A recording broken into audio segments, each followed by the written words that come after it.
Hi ಎಲ್ಲರಿಗೂ ನಮಸ್ತೆ. ನಾನು ನಿಮ್ಮ ಶಿವಮೊಗ್ಗದ ಹುಡುಗಿ ಗಗನ ಮಲ್ನಾಡ್. ಇದೇ November 7 triple D movie release ಆಗ್ತಿದೆ. ಧೈರ್ಯಂ ಧರ್ಮಂ ದೇಶಂ ಅನ್ನೋ ಒಂದು ಕಾನ್ಸೆಪ್ಟು. ಆಲ್ರೆಡಿ ಇವಾಗ ಮೂವಿಯಲ್ಲಿ ಸಾಂಗ್ಸ್ ಎಲ್ಲ ರಿಲೀಸ್ ಆಗಿದೆ.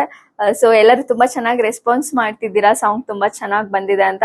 ಸೊ ಮೂವಿ ಕೂಡ ಯಾವ ತರ ಇರ್ಬೋದು ಅನ್ನೋದನ್ನು ಎಕ್ಸ್ಪೆಕ್ಟ್ ಮಾಡ್ತಿದ್ದೀರಾ. ಸೊ ಇನ್ನೇನು November 7 ರಿಲೀಸ್ ಆಗ್ತಿದೆ, ಜಾಸ್ತಿ ಟೈಮ್ ಇಲ್ಲ, ಆದಷ್ಟು ಬೇಗ ರಿಲೀಸ್ ಆಗುತ್ತೆ. ಸೊ ಎಲ್ಲರೂ ಥಿಯೇಟರಿಗೆ ಹೋಗಿ ಮೂವಿ ನೋಡಿ ಅಂತ ಕೇಳ್ಕೊತೀನಿ. ಒಂದೊಳ್ಳೆ ಕಾನ್ಸೆಪ್ಟ್ ಇರೋಂಥ ಒಂದು ಸಿನಿಮಾ, ಹೊಸ ಕಲಾವಿದರಿಗೆ ನಿಮ್ಮ ಸಪೋರ್ಟ್ ಇರ್ಲಿ ಅಂತ ಕೇಳ್ಕೊತೀನಿ. ಯಾವ ಥಿಯೇಟರ್ ಅಲ್ಲಿ ರಿಲೀಸ್ ಆಗುತ್ತೆ ಅನ್ನೋದನ್ನ ನಾನು ಇನ್ಸ್ಟಾದಲ್ಲಿ ಅಪ್ಡೇಟ್ ಮಾಡ್ತೀನಿ. ದಯವಿಟ್ಟು ಎಲ್ಲರೂ ಥಿಯೇಟರಿಗೆ ಹೋಗಿ ಮೂವಿ ನೋಡಿ ನಿಮ್ಮ ಒಪಿನಿಯನ್ನ ಜೆನ್ಯೂನ್ ಆಗಿ ನಿಮ್ಮ ಒಪಿನಿಯನ್ನ ತಿಳಿಸಿ ಅಂತ ಕೇಳ್ಕೊತೀನಿ.